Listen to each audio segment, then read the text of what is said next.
बंदगी साहेब संत शिरोमणि 108 स्वामी शिवनारायण महाराज को अमृत संदेश गुरु अन्नास ज्ञान दीपक तृतीय खंड शाहू खंड आज ले आया हूँ। मैं रतन रविदास सकल संत महंत गुरु प्यासा भक्त मंडली के श्री चरण में प्रणाम रखकर ये अमृत संदेश को पाठ शुरू करता हूँ। मेरे इच्छा के बाद कोई गलती आए तो क्षमा करिए। मेरा प्रचेष्टा आप सभी को थोड़ा सा पसंद आया तो अवश्य ही रतन रविदास यूट्यूब चैनल को सब्सक्राइब लाइक करिए। सकल रविदास युव समाज के भी शेयर करिए और नया नया वीडियो पाए के भी नोटिफिकेशन बेल को दबा दीजिए। बंदगी साहेब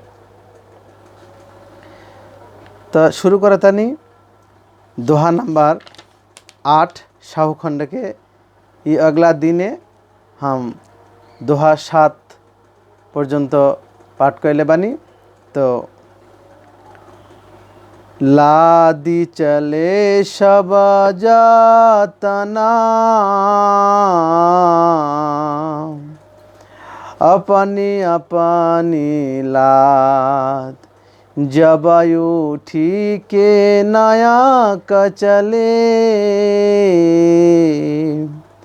तब छुटत बाद विवाद। संतपति शिवनारायण साहेब जी के जय।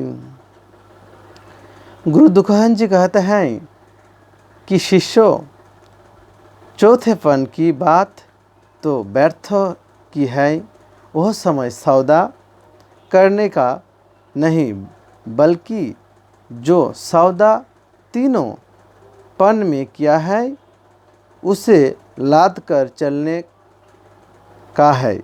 क्योंकि जब वह आत्मा रूपी नायक इस संसार में चल देगा तो सारा खेल ही समाप्त हो जाएगा।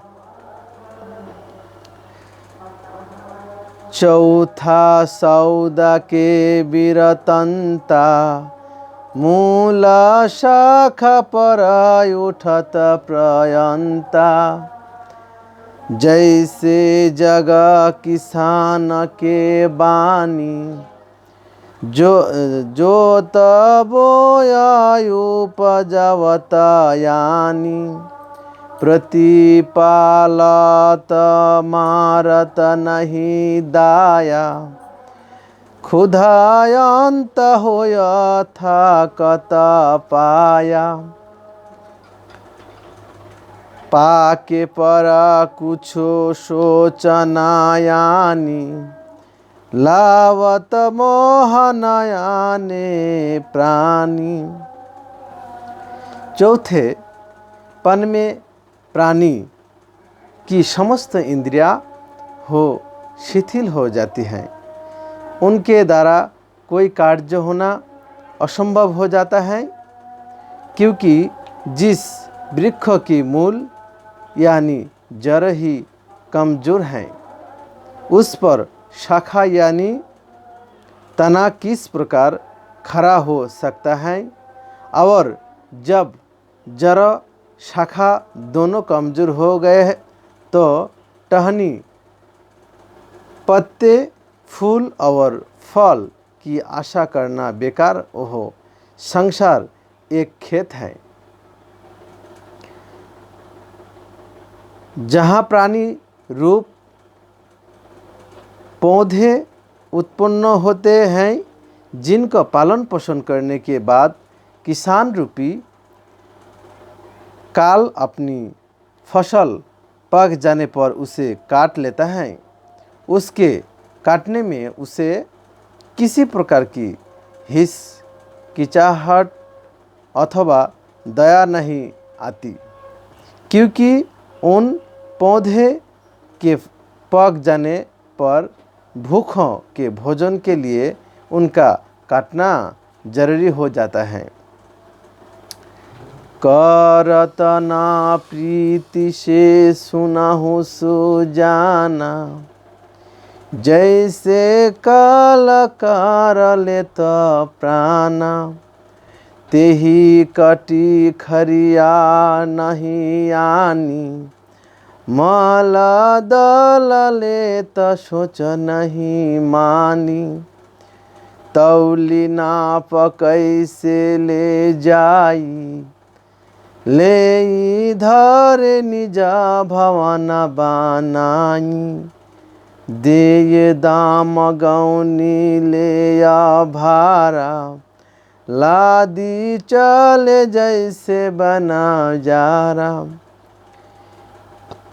हे संत, जिस प्रकार किसान को फसल काटने में कोई संकोच नहीं होता, उसी प्रकार काल को प्राणी की निकाल लेने में कोई सोच नहीं होता।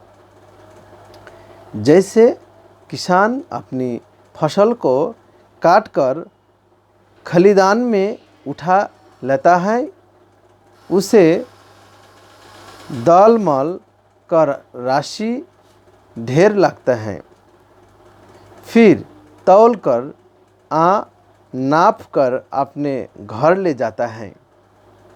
उसको दाम देकर खरीदार लोग प्राणी अपने सर गठरी लेकर चल देते हैं।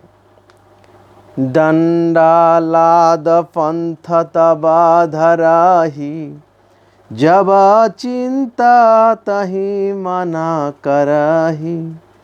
अपंथ चलत में हासिला दिन्हा, लादा लीना पंथ छारिना लिन्हा। राह चलत हाथ कछु नाही, तेहि ते सोच करत मना माही। बीनु लिए कछु आए न हाथा, तेहि ते सोच करत मन माही। बीनु लिए कछु आए न हाथा, तेहि ते सोच करत धुनि माथा। जब उस गठर को लादे हुए प्राणी अपनी जीवन यात्रा पर चल देता है, तो उसके हृदय में वह शंका उत्पन्न होती है कि मैंने जो गठर लादे वह यात्रा शुरू की है,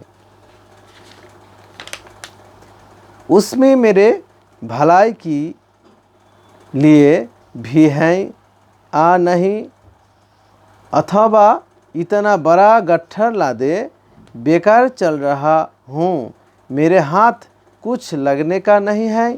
तब उसे ज्ञान होता है कि मुझे जो लाना था उसे भली भांति अपनी अच्छाई और बुराई को सच कर लेना था। परंतु अब सोचने के क्या होता है, वह अपने भाग्य को कोसता हुआ अपने जीव के शेष दिन पूरे करता है। संगना पावत चला ही बारा, गिरही छारी सबा होता परारा। शुद्धि ना रहत कछु लिन्हा हाथा, नहीं समान कछु लिन्हे साथा। अब से का करत पछिताई, उठी चले पंथ धरा जनु धाई। बीच बना में जब डेरा किन्हा, दीना चार के फेरा किन्हा। अर्थ इस प्रकार चलते समय एक यानी सारी उम्र भटकते रहने के बाद सारा कुटुंब परिवार धन दौलत घर द्वार छोड़कर अकेला ही पराया बनकर संसार से फिर कुछ कर देता है और फिर अंत समय में सोचता है कि इस बार भी मैंने कोई सौदा नहीं खरीदता, यानी कोई ऐसा शुभ काम नहीं किया जो आज के दिन मेरे काम आता, परंतु अब पछताने की क्या होता है। इस प्रकार सोच विचार करते हुए वह अपने लक्ष्य पर बिना पहुँचे ही जंगल के बीच डेरा डालकर बसेरा करता है और थोड़े दिनों में फिर इस संसार रूपी बाजार में लौट आता है। नहीं सूझे रात नहीं उजियारा, परत महाबसा करत पुकारा। नहीं केउ समुझावत तो ही, कैसे हु धीर धारत तही देही। सारथ जगत नैन ना खोले, भय अबगाह जब रहत अकेले। आगे देखत अगम गंभीरा, भवा सागर के बैसला तीरा। उस समय उसे संसार में चारों ओर अंधिया ही दिखाई देता है और मोह में पड़कर उजियारे की ओर नहीं जा पाता। कोई महात्मा पुरुष उसे ज्ञान का प्रकाश बतलाता है, परंतु माया में फंसा जीव धैर्य धारण करके उस ज्ञान से लाभ नहीं उठा पाता। खुद गर्जी के कारण जप और तप से भी उसे ज्ञान नहीं प्राप्त होता और इस अथाह भवसागर में अकेले भटकता है। जिस प्रकार नदी समुद्र की और वेग से बढ़ता है, उसी प्रकार प्राणी ब्रह्म की ओर दौड़ता है, परंतु माया में लवलीन रहने के कारण वह ब्रह्म में समा नहीं सकता और फिर लाचार होकर भवसागर के किनारे बैठकर सोचता है और फिर लौट आता है, यानी नदी समुद्र में मिल न सकी और व्यर्थ भटकने लगी। दोहा। परिणाम के वाट बिना, जलम हो यगमया पार। ओ घट नदिया भवानी, करी देखहु हृदय विचार। संतपति शिवनारायण स्वामी की जय। अर्थ, इसलिए हे प्राणी, अपने हृदय में वो विचार कर देखो, इस भयंकर नदी में जिसमें कोई घाट नहीं, अथाह जल भरा हो, अगर उसमें बिना केवट के कोई नाव परी हो तो किस तरह कोई पार जा सकता है। श्री स्वामी मुख सुंदर बानी, शिवा नारायण सुनि चितयानी।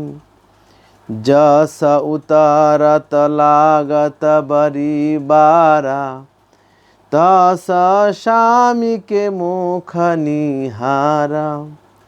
कैसे उतारत कहु बखानी, मोहि लागत जस अमृता वाणी।